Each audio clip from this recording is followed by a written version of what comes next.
Welcome back to another edition of Political Breakfast. We are so glad that you are here listening on WABE. It is the holiday season, and I think we're all in the holiday mood here. Brian Robinson is here. Theron Johnson is here. Changing gears a bit, I want to toss this name around. Bill White being nominated as ambassador to Belgium by our president-elect Donald Trump.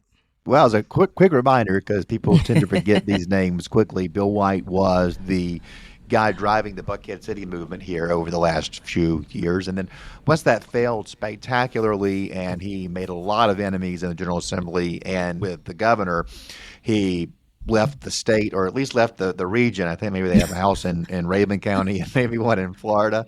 Not sure. But I do think there'll be a lot of people at the Capitol who will be strongly supportive of his nomination so that they can get him out of the state for good and as far away as possible. The Belgians have a stark divide between North and South. And, one side is much richer than the other side. There's a language barrier between the two. Don't be surprised if Bill White's over there leading a secession movement for the richer part of Belgium to become its own country. Lisa, Bill White and I don't think we've ever met, but he's had some choice words for me through third parties, and I've had some choice words for him through third parties as well. But if you just really sit back and think about this, 3 years ago, we were mentioning Bill White's name pretty frequently because he emerged on the scene as this radical guy who was the spokesperson for this sector of the city of Atlanta, particularly Buckhead, who wanted to de-annex. They wanted to create their own city. This would have been historical. This would have never been done before. And he was embraced at first by a lot of Republicans. And they were basically saying, hey, you know what, let's listen to this guy. But then you had some Republicans step up and say, all right, Bill White, during the session, we're not going to prioritize the de-annexation of Buckhead City because you had a mayor who was coming in. And you got to give Keisha Lance Bottoms some credit, too, right? People don't give her enough credit. I mean, you can criticize her for a lot of things, but she did try to manage him because it started under her administration when he had his first failed attempt. Poor Andre Dickens, and Dre don't need me to say poor because, he knew what he was doing, but literally the first week of session, Lisa, he was dealing with the threat, the real threat of Buckhead City becoming a city. It would have damaged the reputation of the city. It would have divided the city. And so Bill White just got very, very, radical and was going around saying all these things. And then he was very vocal of his support for Donald Trump, which I'm getting to my next point is one thing I can say about President-elect Donald Trump. He is taking care of people who were loyal to him. And as we say in the community, stay down. Last thing, Lisa, nobody's talking about it, but it's all over social media. Why is he not helping all these brothers who went out here, went on national television, supported Trump? Correct me if I'm wrong, B. Rob, as we tape, not one black person, or a brother, particularly I can name about 10 of them, who were out here supporting Donald Trump, going on Fox News, going on CNN, MSNBC, radio stations, leading marches for him, sitting in barbershops. Remember all those people, Lisa? And they ain't got not one appointment. And so I don't know if it's just an oversight or maybe they in the hopper or it's coming later. Yeah. But B. Rob, you were talking about diversifying the party. The fact that Bill White and all these other folks that we haven't heard of in a long time, who kind of, like you said, disappeared off the scene, is back and getting these amazing appointments. But for these brothers who was out here putting it on the line, probably didn't get invited to the Christmas dinners this year. A lot of them are not getting invited to certain holiday parties, Lisa. I've heard it from a few of them. Thanksgiving dinner was hard because you had to go look your family in the face and say, hey, you were right, but where the money at? Like, where your hook up? Because we see all these women and men being supported. But no, look, Bill White definitely, to Brian's point, on a more serious note, definitely fundamentally disagreed with the guy's approach, fundamentally rejected his ability to penetrate a city that was somewhat divided, but he spread a lot of lies and misinformation, got people all riled up. He moved away, and now he's going to Belgium. Well, why don't you put it in perspective? Is this an amazing appointment?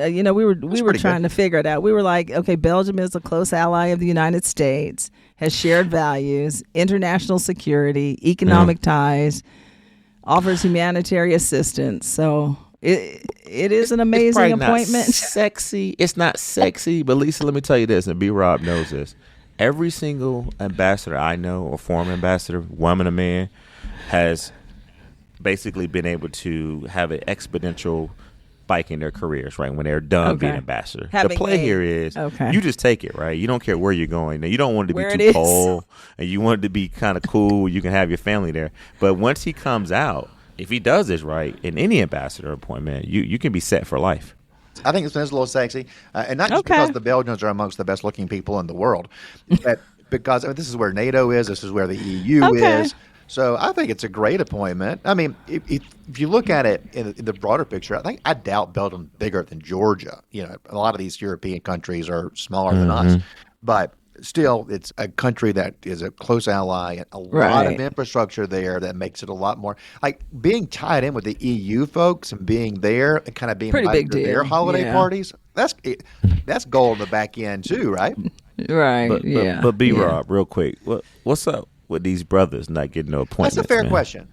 That's a fair question, and I look, and I think Trump, all the ones that voted for him, right? Yeah. Well, I think you're going to see some black fellas get some ambassadorships or some other high profile appointments. So, but yeah, for the cabinet, we haven't seen it. But I think Lisa's laughing. It's coming. It's coming. It's coming. As Theron said, I'm sure it's in the hopper. Nobody's called to tell me, hey, we got some black guys coming, but it's in the hopper. I'm sure. It's coming. It's guys, coming. This is why this podcast is so real. I had to go there, right? Because I'm jet lagged. But look, you mean to tell me Donald J. Trump can't find a single black person, he or she, who's qualified to go into any of these positions, Brian? Like, I just think that, and I'm calling it out because, Lisa, it's going to happen. They're going to find somebody. All right, so let me just go ahead and preface it. It's going to happen. But what I'm pointing on is the level of prioritization, right? Why are you not prioritizing these brothers and some sisters, right? But these brothers who put it all on the line, and you're bringing out all these people who we haven't even seen. I mean, we ain't even heard from Bill White in a year and a half, B-Rob, 2 years maybe? And these people. Remember Kwame, who won The Apprentice? He's going to call on Kwame from The Apprentice, who won The Apprentice years and years ago. Omarosa, Bill White's been down at Mar-a-Lago, though, because he is sitting in the background behind Trump in the photos with Justin Trudeau, the Prime Minister of Canada. He's there in those photos. I did see that. So he's in that circle, which is which is the circle you need to be in if you want to have an appointment. That circle. That's what he just said, Lisa. See, the problem is, brothers, y'all were never in that circle. You took your butts out of here and went all on TV membership and got mad at me in the barbershop talking crap, and then none of y'all in that circle. And when you get your little appointment, you get your little hand-me-down, be happy for it. But this man is not prioritizing you. But I guarantee you this, had Kamala Harris won, shoot, Lisa, we would have had AKAs, brothers off the street, small business, entrepreneurs. We would have had LGBTQ, Jewish, Palestinian. I mean, it would have been very diverse. But no identity politics left behind. Yes, that would have been the motto. Hopefully that will change by next week. All right. Thanks for checking in again for another edition of Political Breakfast. Glad you all are here. Happy holidays. We'll be back here and there for the next few weeks. So we're taking a little time off here and there, but you'll hear from us again next week and the week after. And hope you all enjoy the holiday season. We'll be checking in here and again. But until then, you all enjoy. Thanks for checking in.